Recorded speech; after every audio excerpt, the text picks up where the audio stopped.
Mesdames, Messieurs, bonjour, bienvenue sur 613 TV pour la Parashat Vayetze. Nous allons tenter de tirer quelques enseignements de cette extraordinaire Parasha qui est située à peu près au milieu du Sefer Bereshit, le premier livre de la Torah. Alors hier, par le biais de 3-4 psukim, on a 3-4 versets de cette Parasha, les 3-4 premiers versets, on avait décelé de nombreux secrets et on avait découvert de nombreux trésors. En vérité, c'était tout un programme de vie qu'on a vu à travers ces 3 psukim. Comment se comporter dans la vie à partir du moment où on est dans le ventre de sa mère jusqu'à la fin, c'est-à-dire l'échéance que l'on attend tous, après 120 ans, c'est-à-dire la mort. Et le départ vers une félicité éternelle que représente le Gan Eden. Alors aujourd'hui, on va continuer à creuser dans cette paracha pour essayer de dévoiler d'autres choses qui peuvent être cachées. Alors de quoi on va parler aujourd'hui? Alors on va parler du même pasuk, des mêmes psukim, mais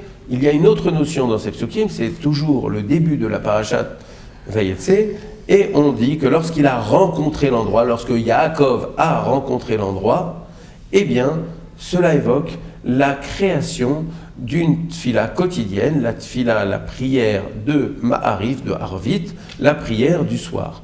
Alors, dans la parasha de Vayetze, notre parasha, on voit que Yaakov a institué sur le Har HaMoriah la prière du soir.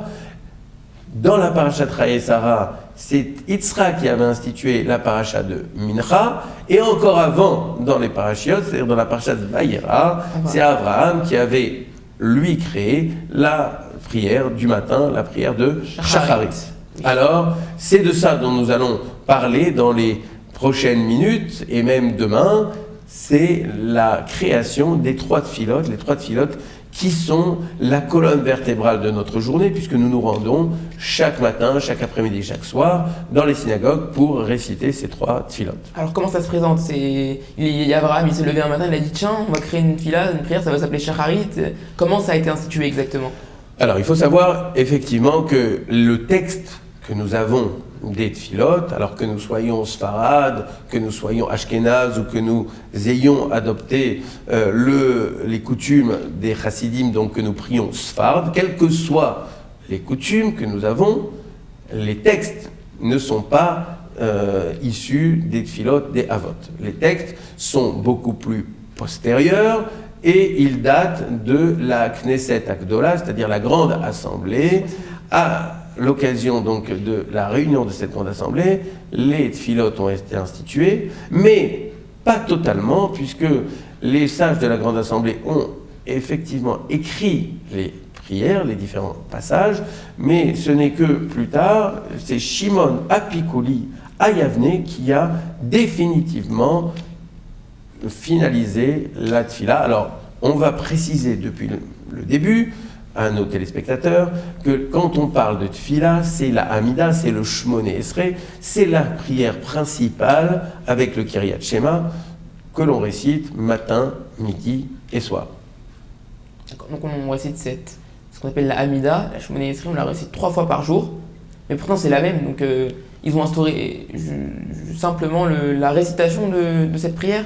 Oui, alors c'est assez étonnant justement. On vient de dire que les 3 patriarches ont institué chacun un moment de tfila, le matin, l'après-midi et le soir, mais comme tu le dis, les textes sont identiques, et sans doute qu'il y avait aussi des prières qui étaient identiques du temps des patriarches. En plus de ça, nous avons un autre souci, c'est que on dit que les patriarches connaissaient toute la Torah Kula, l'ensemble de la Torah, y compris les minagim, les coutumes, et donc on a du mal à comprendre comment Avraham Avinu a attendu Yitzhak, par exemple, pour prier la prière de l'après-midi.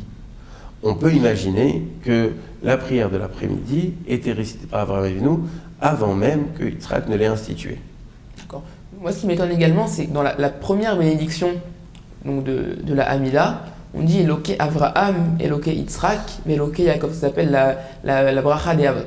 Donc moi ce qui m'étonne c'est que pourquoi le matin on dit Eloké Avraham, Eloké Yitzhak, Eloké Yaakov, l'après-midi également et le soir également. Pourquoi on n'aurait pas pu dire le matin Eloké Avraham, l'après-midi Eloké Yitzhak et le soir Eloké Yaakov? Ça aurait fait référence aux 3 patriarches et tout le monde est content. Très bien, alors c'est une bonne question et en fait Il semblerait que la réponse, c'est que les 3 patriarches priaient aussi bien le matin, l'après-midi que le soir.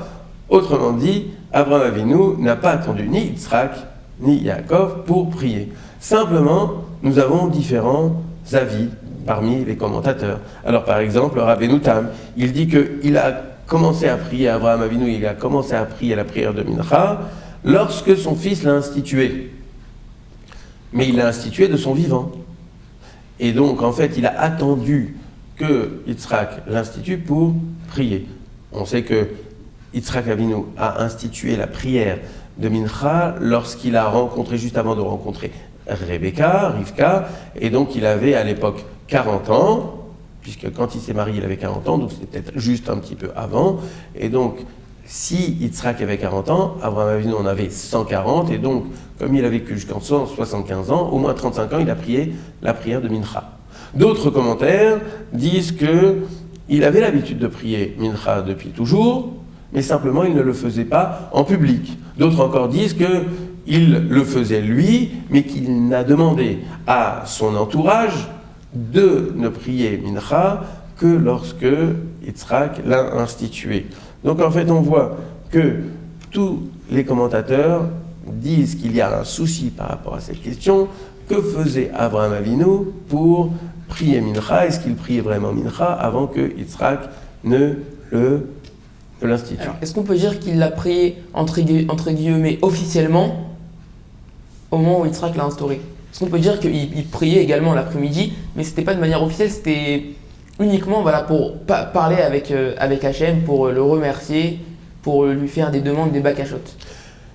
On peut même aller beaucoup plus loin que ça. Et dire quoi? On peut dire que Abraham, Yitzhak, comme Yaakov, ne se sont pas adressés à Kadosh Baruch Hu de la manière dont nous adressons, puisqu'on vient de le dire, ce n'est qu'après l'Anshe Knesset Agdola, la grande assemblée, et même à Yavne, qu'a été instituée la tefila telle que nous la connaissons aujourd'hui. Autrement dit, chacun avait une prière qui lui était différente, mais si on précise qu'Abraham a institué la prière du matin, qu'Yitzhak a institué la prière de l'après-midi et qu'Yaakov a créé la tefila du soir, c'est sans doute qu'il y avait une sensibilité différente pour chacun de nos patriarches et que cette sensibilité était particulièrement intense à tel ou tel moment de la journée. En vérité, oui. C'est-à-dire, est-ce que vous pouvez développer, Gilles?